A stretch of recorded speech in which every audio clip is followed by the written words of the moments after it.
right, everyone. Welcome to Tiger Talk Tuesday. We are on episode 51 with a special guest, Jelani Jenkins. Welcome to the call. So glad to be here. Thank you for having me. Yeah. So this is episode 51 of transitioning to life after sports. And Jelani and I connected actually on LinkedIn. I saw a post that he put up and I was very struck by the authenticity and the genuine of what he speaks to about the postseason for athletes. And so we connected there. But for those of you that do not know him, he's a 5-year NFL veteran turned renowned speaker and certified mental performance coach, and is an expert in the field of personal transformation. Known for his dynamic, engaging talks, he inspires his audience to unlock their potential, break down barriers, and realize their highest vision. I love it.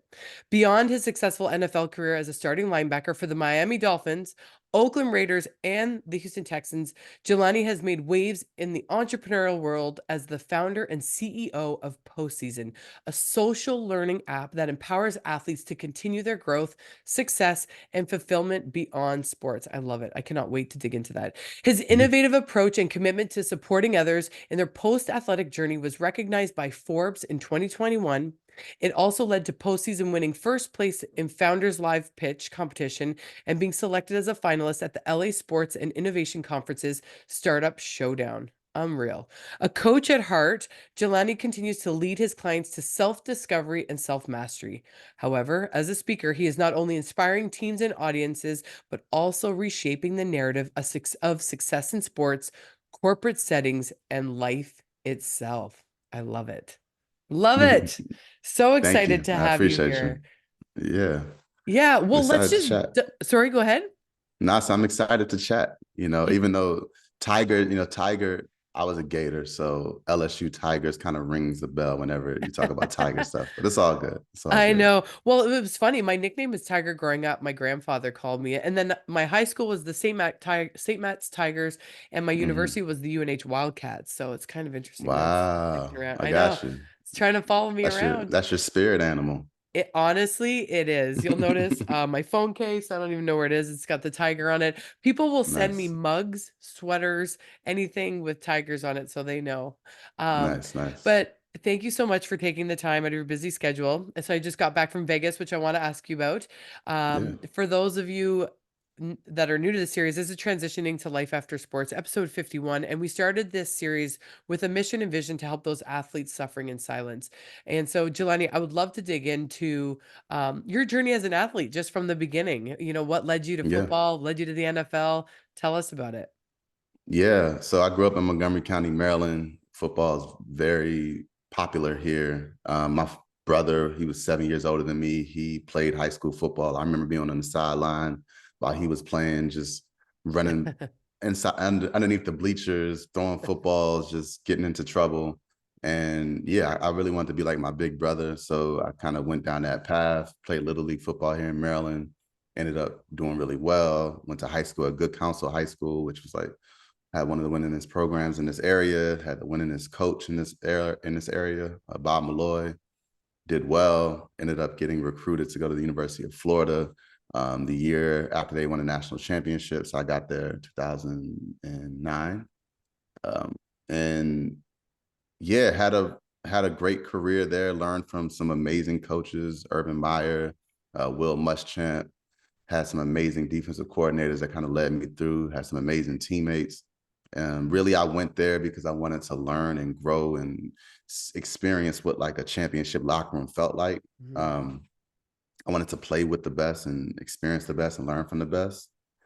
And my career went really well. Had some challenges my last year at University of Florida. Had a lot of injuries and was a little bit nervous about the idea of moving on to the next level because I technically I was a redshirt junior, so I had an opportunity to come back another year. And dealing with a bunch of injuries, I had the decision to make of like, do I want to make this leap, or do I want to come back and like secure it?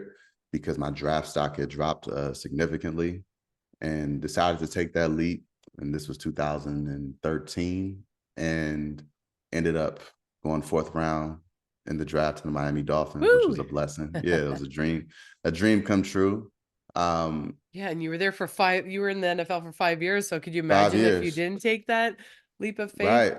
Right. Right. Could have been hurt more, or could have gotten hurt again and dropped even more. So yeah, I was excited about that. The NFL was um, it was a great time for me. Ultimately, it was a dream come true. When I went to the Dolphins, I had two linebackers in front of me who had just gotten paid a lot of money. And I was coming in as a rookie, they wanted me to support on special teams, but then also like on third down packages, covering people. I was like the cover linebacker. Um, and yeah, it just went really well. I ended up securing like a starting job my second year once the two linebackers went down. Um, they went down like the first game of the season against the Patriots. We were in Miami, and they went down like the first series of the game within 2 minutes. And I know you never wanna Tom see that, Brady, but when you're on the sideline, you're kind of when yeah, you're next in line, it's a yeah, you don't have time to think about it. Like not in that moment. It's still a lot of time in the first quarter, and you run out on the field, and Tom Brady's staring at you, and he's looking at you like a piece of meat, and like, and then they just started going after me, like just getting me on matchups with Rob Gronkowski, with Shane Vereen, who was the running back, and I played really well. They probably targeted me 12 times, 11 to 12 times, and I think they only caught 4 balls against me, and Wow. so and we ended up winning that game, like the last second of the game with an interception. And so that gave confidence to everybody in the organization that I was ready, and they liked how I stepped up and was confident in it. But like I mean, you don't really not have time to think or be Yeah. nervous or be like, It's just like I'm game staring at a Hall on. of Famer. Game on. Yeah. Trust your preparation. Yeah, I Um, love that. I love that. yeah, career kept going. That was my second year. My fourth season, I had a lot of injuries, again, similar to my last year in college. That was one of the years that was the most challenging year for me, because I lost a lot of confidence in my Mm, capabilities. I'd hurt my knee and was attempting to play through it, was not playing well, but was also in this phase of like knowing it was my contract year. Like I really wanted to get that good playing time, because that was like the big contract coming up. I was on pace to do like really good with that. mm. So I was forcing myself out there before I was ready. My knee was getting more and more banged up. I was putting bad tape out there. My confidence was dropping, and ultimately that ended up being like the year that kind of took me out of my zone Yeah. and out of my love, and ended up not staying with the Dolphins. Ended up with the Oakland Raiders. Went to that organization and did not mesh well at all with the culture and the head coach there at the time. And that experience kind of like started to draw me away from the love of the game. Yeah. That was my fifth and last season. I finished with the Texans, Houston Texans, but by then my mind had already started kind of thinking about life outside of sports, and that's kind of what led to the transition. But that was my Yeah. whole football journey. Yeah, no, I love it.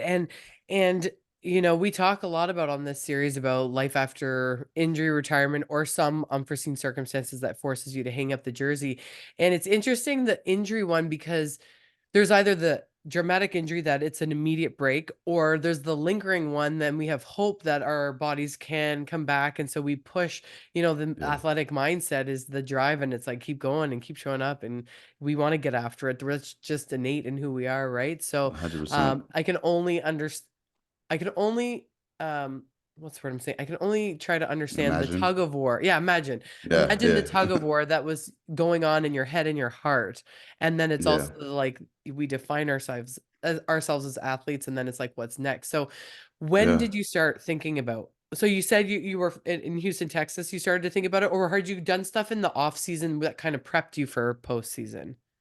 Well, no, I hadn't, remember I left school a little bit early, so I Yeah. hadn't graduated yet. So my first, second, and third years in the NFL, I came back in the off season to finish up school at the University of Oh, Florida. good for you. And it was um, my major was applied physiology and kinesiology. So it was like a pretty hard major. We had to get like an internship to really graduate in that major. So it took another 2.5 years in off seasons to complete that degree.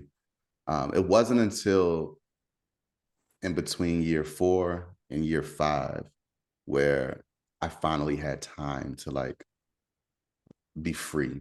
I mean, literally from high school, going into college and not having off seasons, Yeah. going into NFL and then coming back in the off season to do schoolwork. Like year 4 to year 5 was the first time where I had 24 hours with nothing to do. And so that was like, I picked up a camera. So I fell back in love with my creative side. Um, that was when I first started to really think outside of sports, while at the same time, like falling out of love with sports. And that combination kind of led me to the next path. I don't know if I was, in hindsight, I don't think I was fully ready for it, but I felt excited about it Yeah. and felt confident that if I could do well in sports, I can do well in the next phase. Well, I find So many athletes are creative because your sport is artistic, right? In the sense when you're on the field and whatever regardless of your permission, you're honing on your craft for year in and yeah, year out, right? So it's yeah, interesting. I feel like I'm highly creative and it makes me think of other athletes and when we are in that creation mode, that's when we feel the most alive, right? So yeah. I'm I sure think the picture taking made you. Do you still do photography now? I do videography more than Okay. photography. Yeah, it's still a hobby of mine. It's still something that, I mean, I went the whole YouTube university thing. My first year out of the league, like I really read a lot of books and really studied. I wanted to be great at it. I ended up moving to LA and all of that. So I still enjoy it. It's more of a hobby now. It's not my main focus, but Yeah. it's something that I enjoy. I love visual storytelling and all that. Yeah, for sure.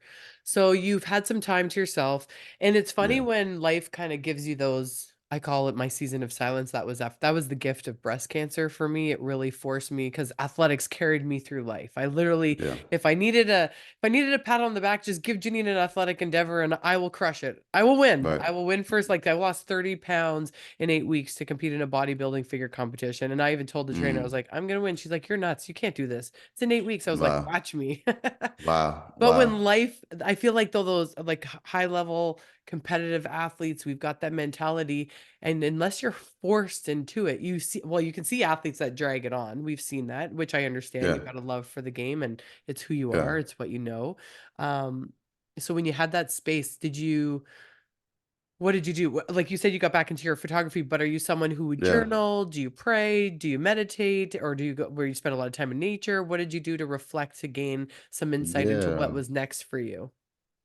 I did not have those tools that fourth through fifth off season.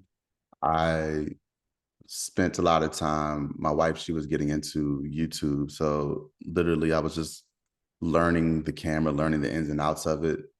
I didn't have the tools at that point really to like do the self-discovery journey. I didn't find that until I had already left the game. Mhm. I had started doing yoga, but it was really just for performance. I wanted to be Yeah. flexible Flexible. and recover and whatnot. When I stopped playing that first year out was when I knew that I needed to go through some journey. Honestly, I'm very spiritual, like just minded and always have been. And I was kind of trying to find my way and really looking outside of myself spiritually. And I was kind of diving into like crystals and astrology, which are all things that I still love and whatnot. But I wasn't really like doing the internal work to navigate the trauma that I was experiencing. I just had like a bad breakup from football and was taking it with the mindset of like, I don't need it. Like I don't need the athlete life. I'm way more than Yeah. an athlete. I felt like I was on a mission to prove to somebody Mm. that I was more than an athlete. And I think it had to do with the relationship I had with kind of that Oakland Raiders culture.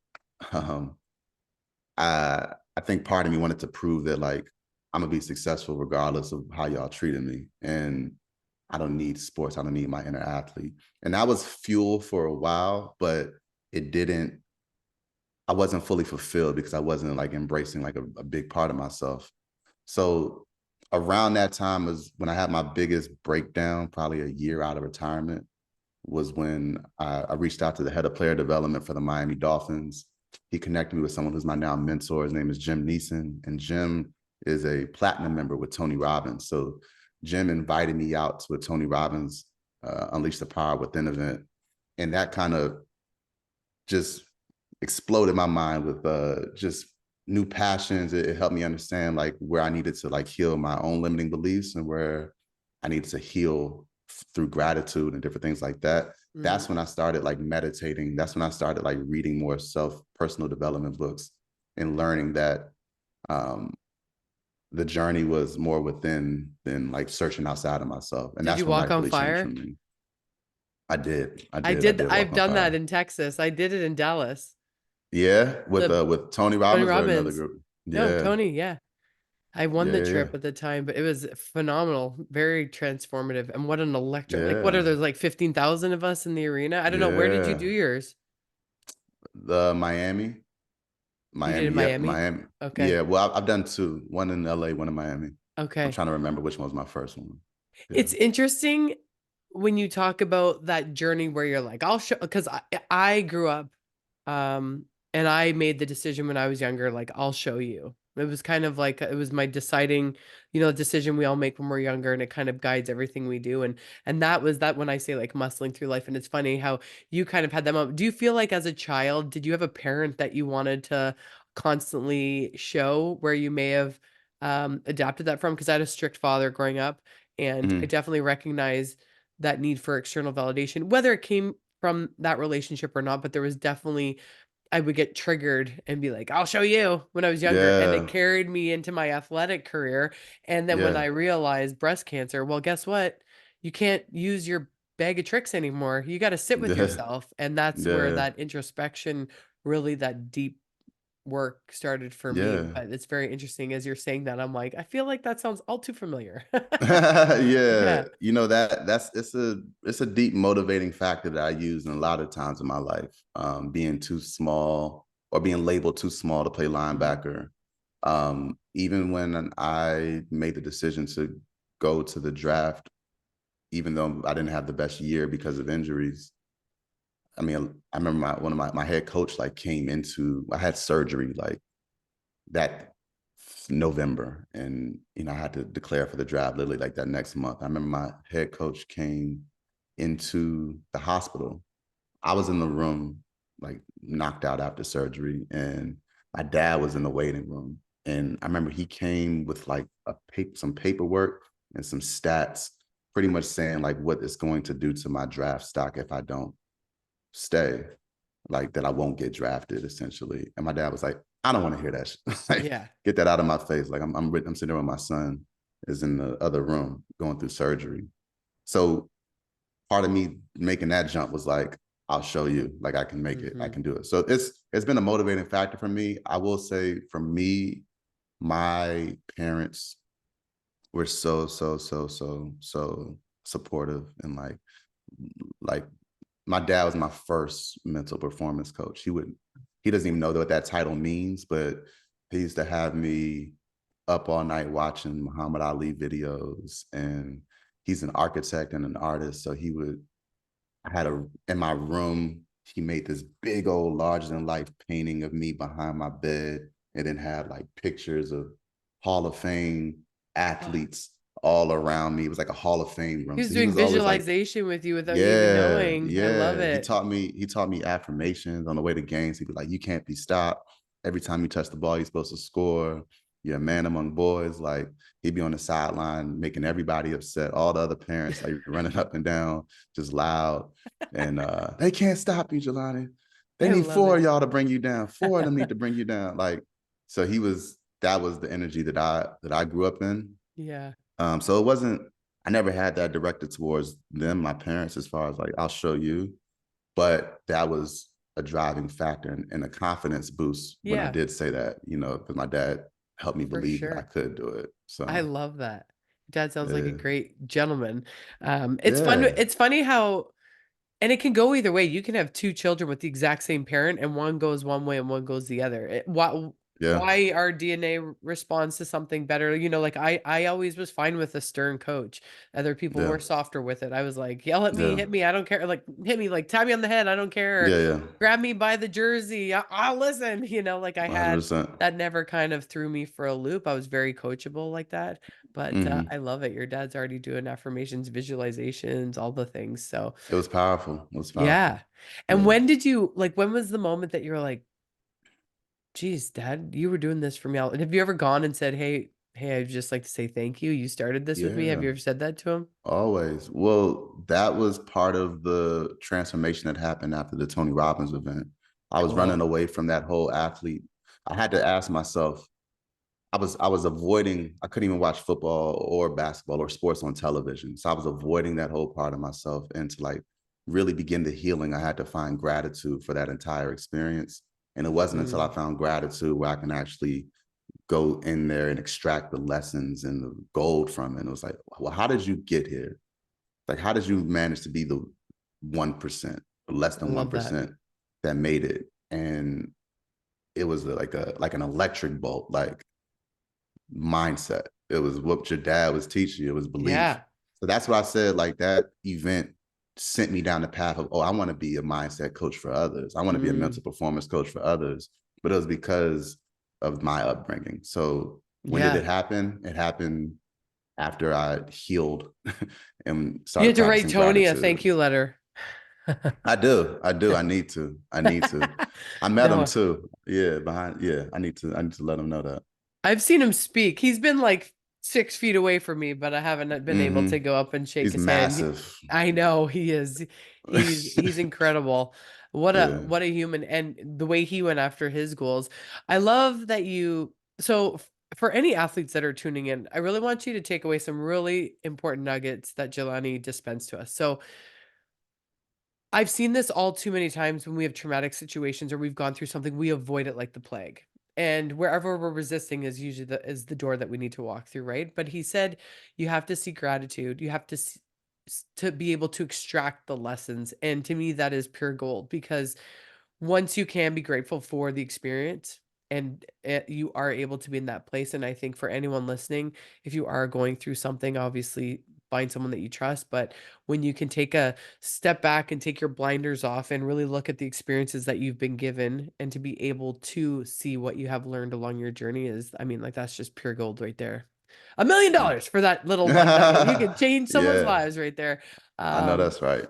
yeah, for Yeah, sure. I mean, that's mindset, powerful. it's super powerful. Okay, so you have this revelation, you found the gratitude, you're extracting the lessons. Where does postseason come to fruition? Or where did that all start?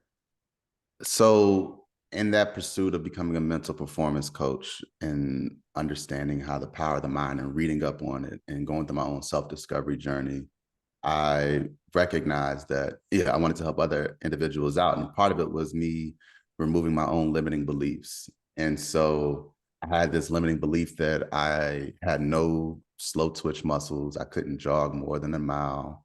And the LA Marathon was coming up in like 10 weeks. And so So you're gonna do a I, marathon? yeah, so before I wanted to take on clients, I wanted to test what I was going to be Of helping them course. understand. So I had to train myself to really become this new identity as a marathon runner within 10 weeks. And so I was doing all the visualization, I was doing all this. I was like, and it worked. And I ended up running that marathon. And, that gave me the confidence to help other athletes out. And as I went through this whole, I started off with like one-on-one coaching and was helping athletes one-on-one. Then a mentor of mine who taught mindfulness, he suggested I look into a group coaching model. And with the group coaching model, you have like in a course, an online course of sorts, and you start to bring in a community that you can Hmm. kind of take through this course. And so I went through that process. I invested in this program that helped me learn how to like scale an online course. And within that program, they kind of teach you about like doing the market research to figure out who your ideal audience is. Yep. And so I had this vision of what I wanted to do. But when I started to interview the athletes that I wanted to serve, I did like this within a month. I interviewed 55 former collegiate and professional athletes. Like that was all I did. And that's when I learned what the problem was. And I learned that most of us, probably all of us, thought we were the only ones going through the problem because Hmm. nobody was talking to one another. I mean, part of why you made this program, this podcast, is to let people know you Well, don't you're got to not selling struggle in tickets when you're silence. not on the right? You're not putting Exactly. butts in the seats. So why would investors care? Why would organizations care? Well, guess what? Yeah. But and I saw in your what did you say? No athlete left behind, or I saw No something athlete on your left behind. yeah, on Yeah. your LinkedIn thing, and that yeah, I mean, that's the thing. I mean, you're not selling tickets anymore. Yeah. Thanks for your time. On to the next Yeah. younger player, And right? we kind of naturally isolate ourselves. Like, I don't know about you. I didn't reach out to my best friends who were still playing or who No, had to stop our playing. It's ego is like, too big yeah, at the exactly. time. So we go from these team environments, and all of a sudden we approach life as individuals, and it's Well, and you feel shocking like for a you lot have of it us. together, right? Like you're Yeah, part of a team, you know how to navigate this world, and then all of a sudden yeah, you're plucked out of this structure, routine that you know so well, and then it's like, oh, I'm not confident in this arena, right? yeah. I'm like a fish out of water, so I You resonate feel with like a that totally. baby again. You feel like a Yeah. baby again. And Everyone's speaking a different language. yeah, and your friends probably put you on a pedestal just from your accomplishments. I mean, who doesn't want Yeah, to be a high level athlete? It's a dream to many. Like you said, it's less than 1% of the population, but and then yeah, your pedestal is gone. yeah, It's not sports are what you do, they're not who you are, but it feels that way when you're going through yeah, it, right? yeah. And it's hard for So anyone around you to be able to really relate to exactly what you're going through. And then you realize that, like, you're not just having that identity crisis, but like my mom was the mother of an NFL player, and now yes. she's having a different conversations, different routines. My wife was the wife of an NFL player, and now she's going through a different identity shift. So, like, everything around you is just shifting, and you Yeah. feel the pressure, and it's just a lot. And so, yeah, for me, that program, I really wanted to. I learned through that market research that most of us are going through isolation. So I wanted to really bridge community. And then a lot of us wish that we had resources. And I realized that there was a big gap. So that's why and how postseason came about and the vision of it. In order for, like, what helped me with my transition, I was inspired by platforms like Masterclass and Mm, Mind Valley. These are yeah. both platforms that I used. Mind Valley more for personal development, Masterclass more for like understanding film and different things like that. It has a similar model to what we're looking to build with postseason, and so that's what inspired me. I was like, I wonder if I can do something like this for athletes and like bring a community together where athletes Yeah. can go into a new locker room, connect with others who are going through the transition, and have like on demand video based content that they can take at their own pace that's led by other athletes who've made successful transitions, like yourself, like a Hmm. Brandon Marshall, my best friend Spencer Paysinger, Samantha Codd. Like, there's so many great examples of individuals who've done well in the next phase, and going through this storytelling format to allow them to pretty much create a roadmap Yeah. from their experience so that others can follow. So that's where it came from. And it's funny too, and I don't know if you went through an injury, but I'm sure when you interviewed other athletes, sometimes athletes springboard into commentary or they springboard into something that keeps them in the sport right away. And the transition Yeah. doesn't happen when they leave sport, it transitions later in life. So sometimes the Mm, bigger personalities will just jump ship for a few different things.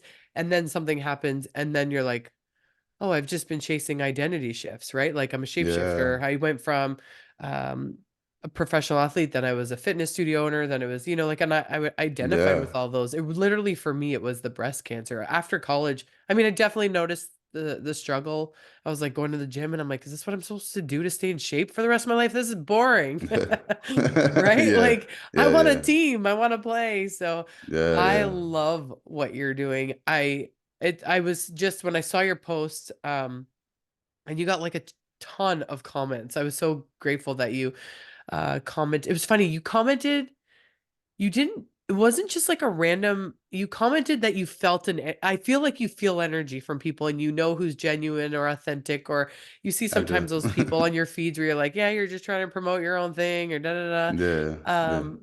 How can people get involved with postseason, or where can they find you, or for any athletes that are struggling around the globe, like what are the resources that are out there now, or what can we look to for the future? Yeah.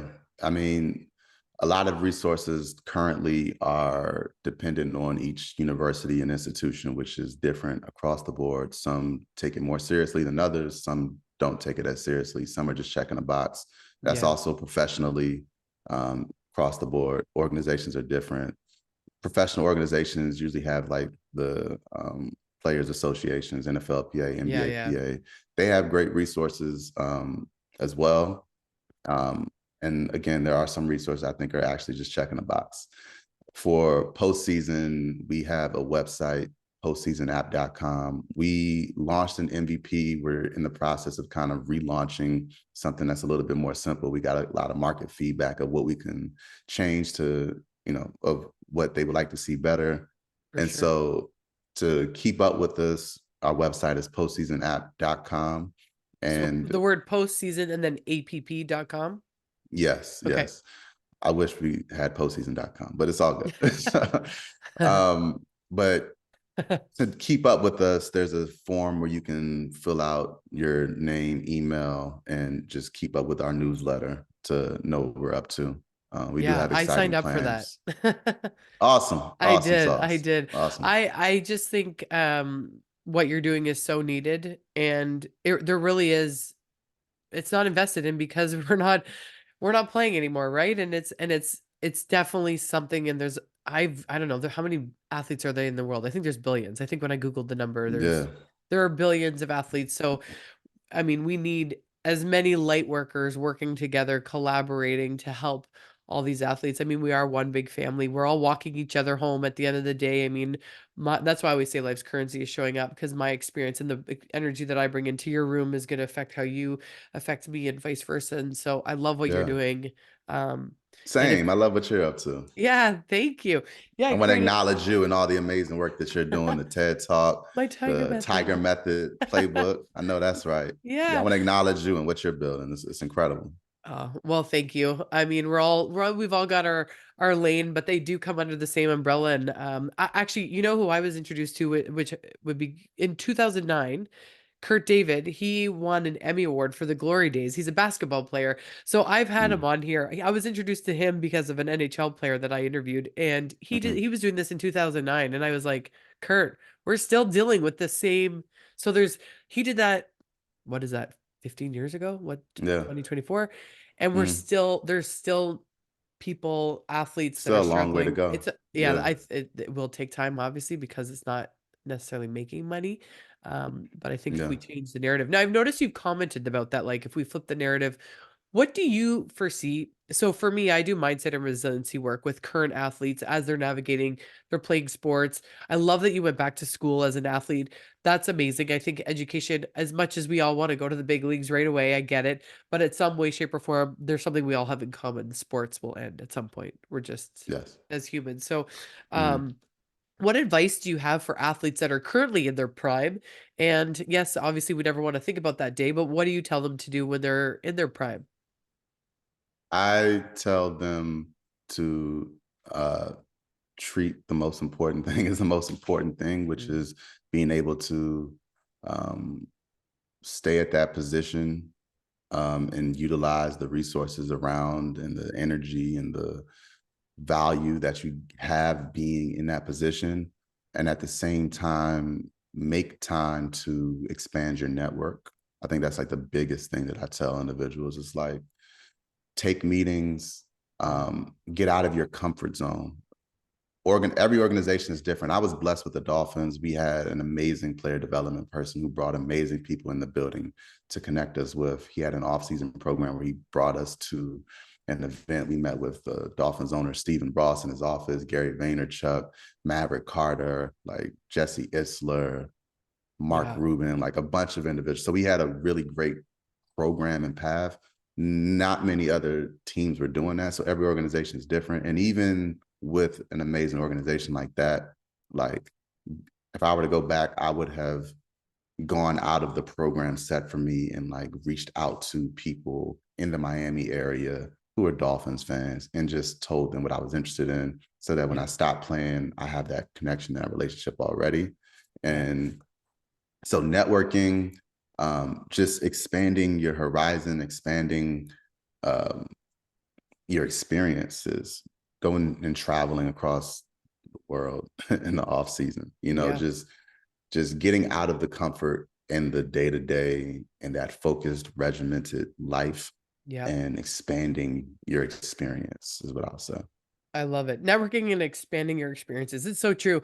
And that's really it's not how old you are, it's how many experiences you have that really force your soul to ascend, right? As a human. Yeah, Adversity hits, build resilience, growth, all those things. So I love that. 100%. Um, And you don't know what you don't know, right.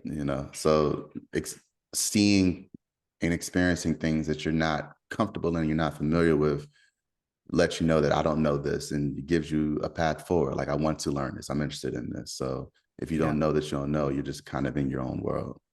Yeah, for sure. And I love the networking piece. It's so important because I also talk to athletes about, be the hardest working in the room, work on your integrity, work on your character, make sure those are things that are founded in your day to day because those connections 20 years from now, because I'm seeing it as someone who's 42. I mean, I was playing at UNH 2000 to 2004 and then the National Women's Hockey League. But I do believe because of those relationships. I mean, I remember I reached out to was it last year? My old ex-coach, and I was like, "Coach, these are my goals. Who do I need to know?" I'm always asking people, "Who do I need to know? Who do I Yeah. need to know?"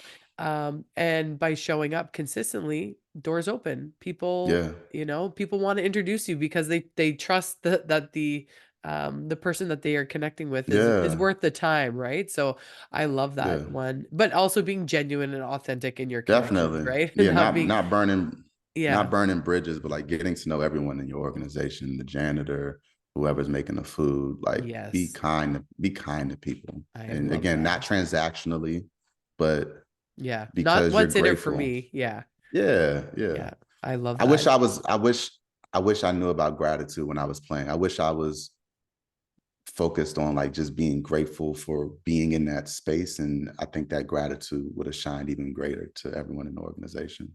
It's hard when you're going through it though, you don't see it Yeah. until you're on the other side, right? It's like Yeah. I mean, I just think that's human evolution. We can be grateful and happy, but when you're in it and your feelings and because things are working out for you, right? It's when we Yeah. go through adversity that we truly are forced to grow. Yeah. So I think when everything happens for us as athletes and everything just keeps progressing, we just think, yeah, the next stop is there's another Yeah. level and another level, right? So, Hmm. it's interesting because I always think about that too. I'm like, God, if I only knew what I knew now, I wish I was as confident as I am in my 40s as I was in my 20s. Yeah. Yeah. I wish I knew about visualization. I wish I knew how to quiet my mind when I'm feeling stressed. I wish I didn't beat myself up over a bad play, like all of that. Yeah, I But know. And that's what I yeah. love about this work and when you have the tools for mindset work, because can be poo-pooed by some people. I do believe we're in a world now, though, that they see the need that mental health obviously is on the rise. But you really nailed something about isolation, and it stuck with me. One of my brother-in-law sent me this video, and it's from like in the 1990s. It said something about like men needed two nights a week to socialize or whatnot. But and they had this person that they could call. When you're part of a team, you have that family feel, and it's just so interesting when you get cut or when you leave and you see your other team either moving on. It's not like the whole team ends at the same time, right? So it's Yeah. very interesting, and I've seen it too, the isolation piece. Um, so when you bring community together, these guys must just feel on top of the world. Yeah. It feels like home. It definitely feels like home. Yeah. When I remember I would always get injured. My parents were all the way in Maryland while I was in California, while I was in Florida. Sorry, I'm choking over And here. oh no, you're good. You're good. I got you. You got you. They would call me asking about injuries, and I just didn't want to talk about it. Like, when I talk about it, I had to relive it constantly. And Mm, so that kind of led even more to isolation when I was in the transition. Like, they would call and I just didn't want to talk. Like, I tried to avoid football. So like even them talking to me about it was just a lot. I didn't want to talk about it. So that isolation, it happens for many reasons, for different things. Um, I was also heavily medicating on the cannabis. Like, but I was really avoiding what I was feeling in reality. So like that really just led me to just isolating and just being in my own silo and kind of being in that Kobe do you think mentality that's of a like, male thing? 'Cause I feel like yeah, females are more open with their emotions, but men are taught to, like, suck it up, you gotta be this huge alpha male, and Yeah, like, do you feel that I mean, females, I've definitely suffered in silence and isolated for sure. But I feel like this might be more of a male thing. it may be.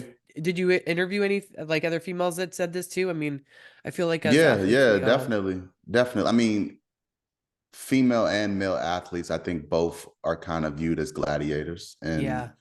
I think the identity, I think internalizing, transitioning, and not having reached your full goal that you had can be internalized as I lost or I'm a Mm, loser. I'm not And good that's a enough. difficult, Mm, yeah, that's a difficult conversation to start with anybody or to really yeah. be authentic about. So I think that's across the board, but I do think males especially have trouble communicating. I mean, my best friends who I went to school with, it wasn't until like 2 to 3 years out where we had like a real conversation Mm, about what we both were experiencing, and he was one of my roommate was one of the guys who I spoke to in the interview. And the interview was the first time we both were like, oh, you went through this too. I went through this too. And this is yeah. somebody I lived with. Yeah. So yeah, I think it's a male thing, an athlete, gladiator sort of thing. Pride, Yeah. ego, right? We're Yeah, also all of that. we that's what the things that make us successful as athletes can become. It's not necessarily a superpower after the fact, but it can be once you, Yeah. like you said, when you're rooted in gratitude and you can extract the lessons. Sports can still carry you through the rest of your life. It's just Yeah. like you said, you don't, and I see it with it. It can be any traumatic transition or change. You avoid it like the plague in the beginning, and then when you're ready to look at it and really do the work, you can see it for what it was. Draw the lessons, like you said, and then this Yeah. rebirth. And I do believe, from I don't know if you've experienced this, but you have to vastly disconnect with yourself before you have the rebirth.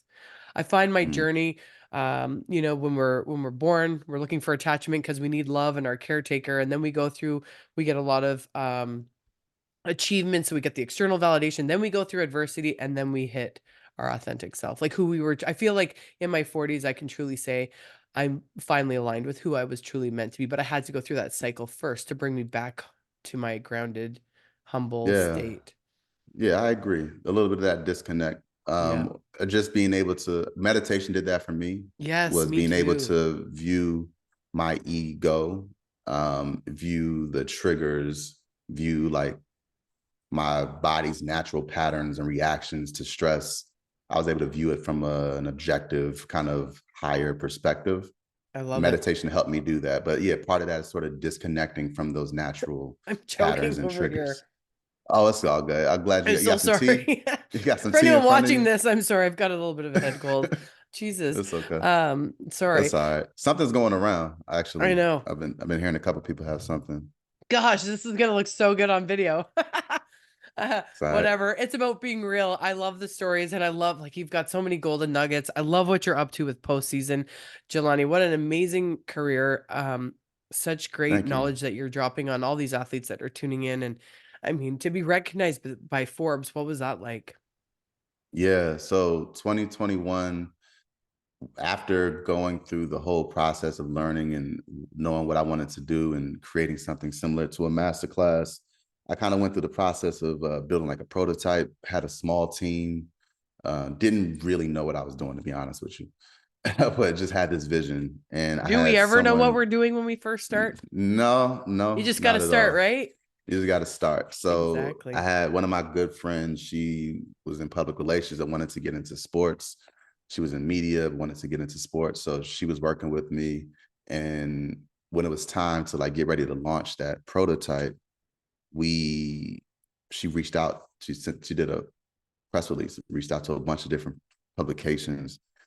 And Forbes, I mean, they reached back out within an hour, wanted to do an interview that next Woo! day. Nice. And did a 30-minute interview with them.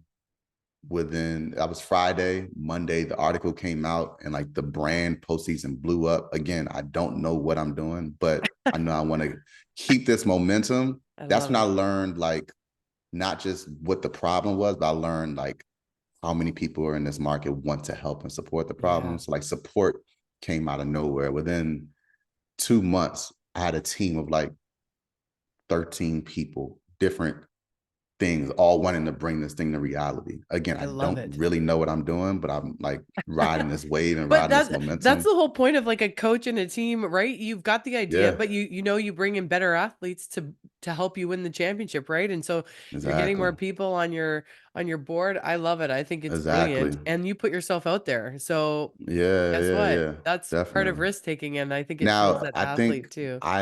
I think I part of my insecurity in that moment. I think I brought on a lot of great people, but I think Mm, I put some people in leadership positions that spoke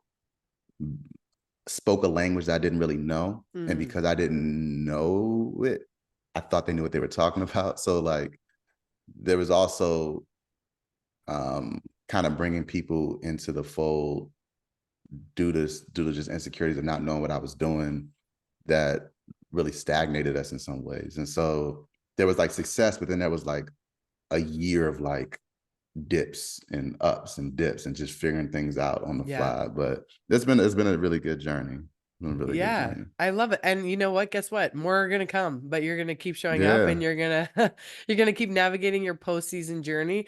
I love it. I think it's brilliant. I'm excited to watch where this goes and what you're up to, and I'm just grateful that you said yes to coming on and sharing your journey as an athlete and everything you've yeah, went through. So, congrats on all your successes, but more so, thanks for just being human and sharing the true stories. And I love seeing that here's a successful male saying, "I don't have it figured out either, guys," and I think that's really important as at athletes, all. especially when we're in those leadership roles too, where we've played for a long time. We've got this ego and we think we're invincible, but we're all human. Yeah, They'll get cut, 100%. right? 100%. So Yeah, 100%. I'm Well, I grateful to appreciate you. Again, I want to acknowledge what the platform you're building, thank you. your playbook, and just the work that you're doing, the mission that you're on. It's Yeah, and I amazing. mean, for anyone, this was episode 51. Jelani Jenkins, 5 years in the NFL, phenomenal athlete. Any final last words that we did announce? If anyone's watching and they're feeling really stuck, what advice that you want to leave them? Um, yeah, just gratitude, gratitude and belief. Believe in your vision. Don't Mm, let anyone else change your mind. And then just be grateful for the ups and downs on the journey to making that vision happen. I love that. And yeah, everything works It's itself amazing out. how many people, even people that are really close to you, will tell you your idea is wrong or that you should be doing Yeah, something. And I do believe they have really good intentions. But if there's something that you're downloading and there's a nudge and you just feel like you need to be doing something, yeah. that's your soul being like, it's trying to push It's in that time. direction. So It's listen. time. And that was for me. I started my Tiger Method in 2010 and it went through dips and in and out and life happened and Hmm. all the things. And then after breast Hmm. cancer, I was like, I'm not sitting on this anymore. Time to bring it to the Yeah, world. Right. yeah, So yeah, yeah, I love that. Believe in yeah, yourself. I love it. And gratitude. yeah. Well, thank you so much for joining us. For those of you that were listening, episode 51, Jelani Jenkins.